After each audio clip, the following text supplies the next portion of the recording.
guys!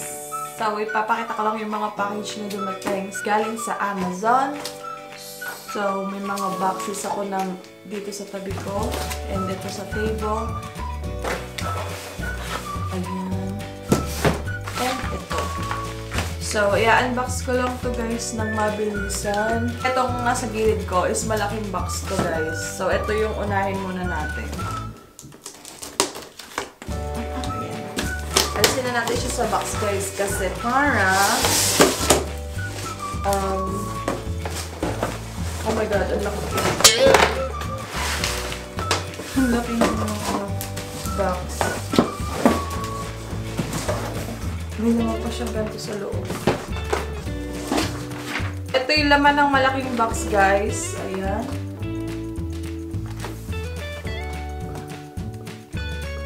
Ronin S DJI. Tignan natin yung loob, guys. Oh, diba? Parang malita ng pera. So, ito yung loob niya. Ayan. Actually, yung asawa ko ang mas nakakaalam nito, pero ipapakita ko sa inyo. Ito yung mga charger. Ayan, may cord. Ayan. Tapos, mga kung ano-ano pang mga guys. Mga pwede mong magamit case na i-assemble mo to. So, ayan. Ayan. Ito yata yung sa battery, guys. Ayan. And ito naman yung possible na stand. Ayan. And then, charger na head. Ang hirap alisin guys sa lagayan. Tapos hindi ko sure kung ano to guys, pero ganyan yung itsura niya. Hindi ako sure kung para saan to. And syempre, ayan guys.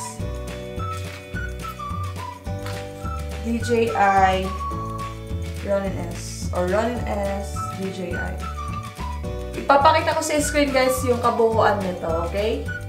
Kasi pinakita ko sa inyo ano pa siya, hindi pa siya buo. I mean kalas-kalas pa siya. So nabili to ng 530 daw, sabi ni Happy. Tapos original price niya is nasa 700 plus. So, baba na natin to. Si Happy na mag-assemble na to ulit. Next naman is itong mga to. Ayan. Next, itong isang box na maliit.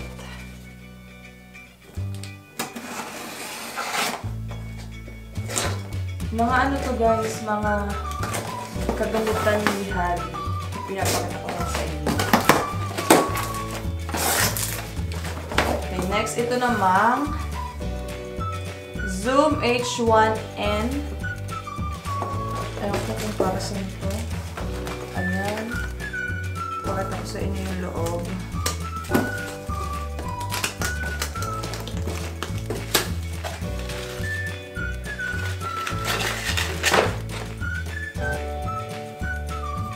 So, nakabalot pa talaga siya sa parang paper bag.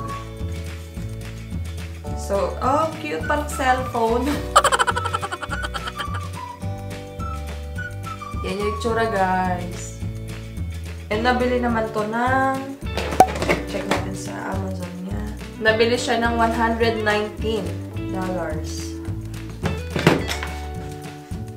So, balik na natin to sa lagayan niya. Next naman is itong box na to.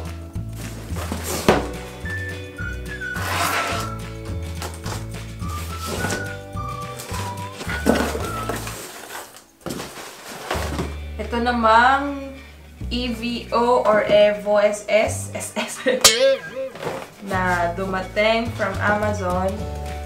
Yung itsura niya guys.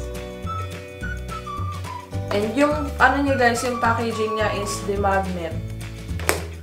Magnet yung ano niya. Tingnan natin yung kaloob-looban niya. Okay, so una ko nakita is may tali. Siguro para handle to. Tapos, lagay ng battery. And ito yung dalawang battery na pwede mo ma-charge dito. So, ayan yung purpose niya. Next naman is ito. Ayan. So, I think di ganito to. Tama? Ayan. Ayan. Tapos, no?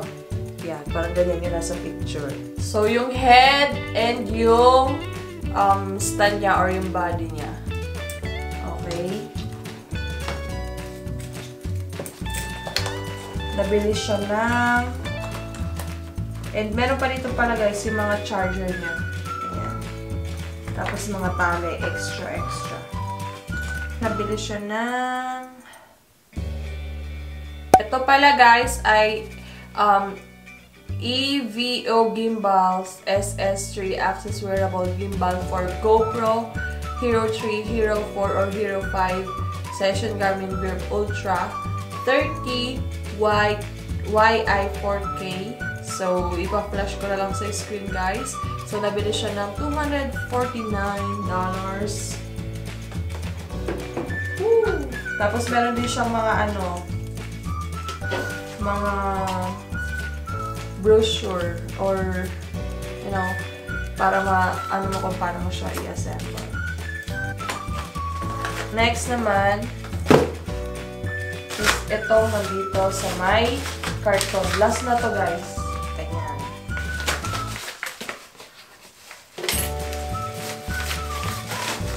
So, ito naman ay power device. Lapel mic. Wow, lapel mic. Bakit sira yung karton? So, ganyan siya sa itsura niya sa labas. And ito naman siya sa loob. Okay. So, may bag. I'm sure nandito yung lapel.